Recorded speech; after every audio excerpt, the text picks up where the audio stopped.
یہاں اس نے مجھے دونوں راستے دے دیے ہیں اور پھر آگے بلا کر فیصلہ کرے گا۔ زندگی گزارنے کا وہ طریقہ جس پر اللہ راضی ہو جائے اور زندگی سکھی گزرے، مالدار کی بھی غریب کی بھی، اس کا نام ہے اسلام۔ ان الدین عند اللہ الاسلام۔ اور اس کو لے کر آئے جناب رسول اللہ صلی اللہ تبارک و تعالی علیہ وسلم، اللہ کے آخری پیغمبر، آخری کتاب، آخری دین، آخری مذہب۔ اختم بکتابہم الکتب وبدینہم الادیان وبشریعتہم الشرائع۔ اس نبی پر دین مکمل، کتاب مکمل، شریعت مکمل، مذہب مکمل۔ اب اس کے بعد ختم، نہ کوئی اور دین آنے والا ہے، نہ کوئی اور طریقہ زندگی آنے والا ہے۔ ایک طریقہ جس سے لے کر میرے نبی پاک صلی اللہ تعالی علیہ وسلم اس دنیا میں تشریف لائے، اور وہ اس طرح محفوظ ہے کہ قیامت بھی آ جائے تو میرے نبی کی زندگی کو کوئی ختم نہیں کر سکتا، حجت کے لیے موجود ہے۔ قرآن موجود ہے، کوئی نہیں مٹا سکا، نہ آئندہ کوئی مٹا سکے گا۔ میرے نبی کی زندگی موجود ہے، کوئی نہیں مٹا سکا، نہ آئندہ کوئی مٹا سکے گا۔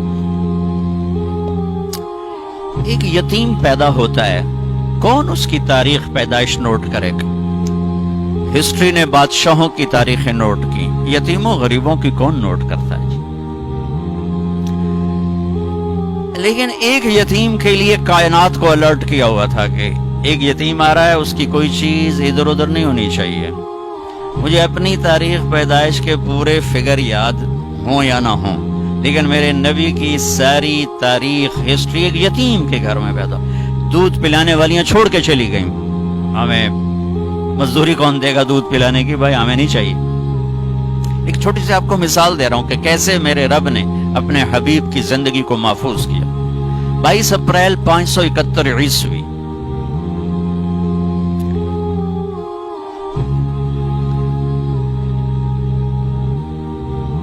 یہ عیسوی سن ہے، ہندی سن یکم جیٹھ 622 بکرمی۔ اصحاب فیل کا واقعہ، چونکہ اس وقت میں وہاں کیلنڈر نہیں تھا تو اصحاب فیل کا واقعہ۔ پیر کی رات، صبح 4:20 پر، جبکہ صبح صادق دنیا کے اندھیروں کو دور کرنے کے لیے نکل رہی تھی تو میرے نبی دنیا میں کفر کے اندھیروں کو دور کرنے کے لیے تشریف لا رہے تھے۔ یہ ڈیٹیل میں اپنے بارے میں نہیں جانتا، لیکن میں اپنے نبی کی ڈیٹیل آپ کو بتا رہا ہوں کہ اوپر میرے رب کا پہرا ہے کہ اس یتیم کی زندگی نے نمونہ بننا ہے، مالداروں کے لیے بھی، غریبوں کے لیے بھی، عورتوں کے لیے، مردوں کے لیے بھی۔ لہذا ساری تاریخ ہائی الرٹ رہے کہ اس کی کوئی چیز ادھر ادھر نہیں ہونی چاہیے۔ آپ کی جو لیڈی ڈاکٹر، دائی کو کون جانتا ہے؟ شفا بنت اسد۔ آپ کی اچھا، اب نام دیکھو جو اللہ نے اپنے نبی کے گرد اکٹھے کیے۔ دائی کا نام شفا، شفا صحت۔ ماں کا نام آمنہ، امن سلامتی۔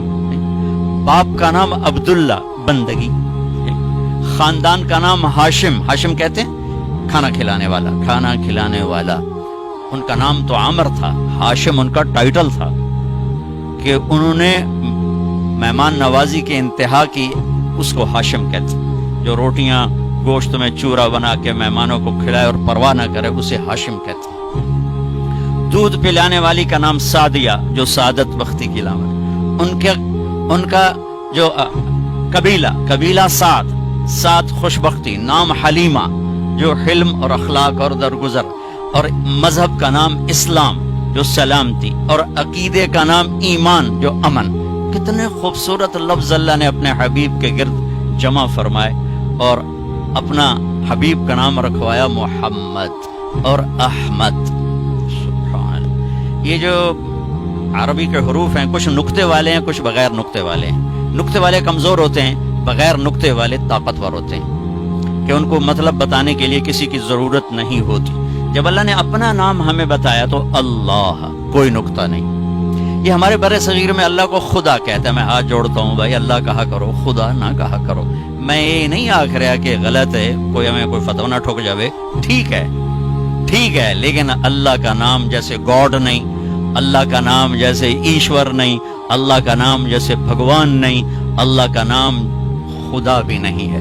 اللہ کا نام صرف اللہ ہے۔ اور یہ اللہ ہی سے ادا ہوتا ہے۔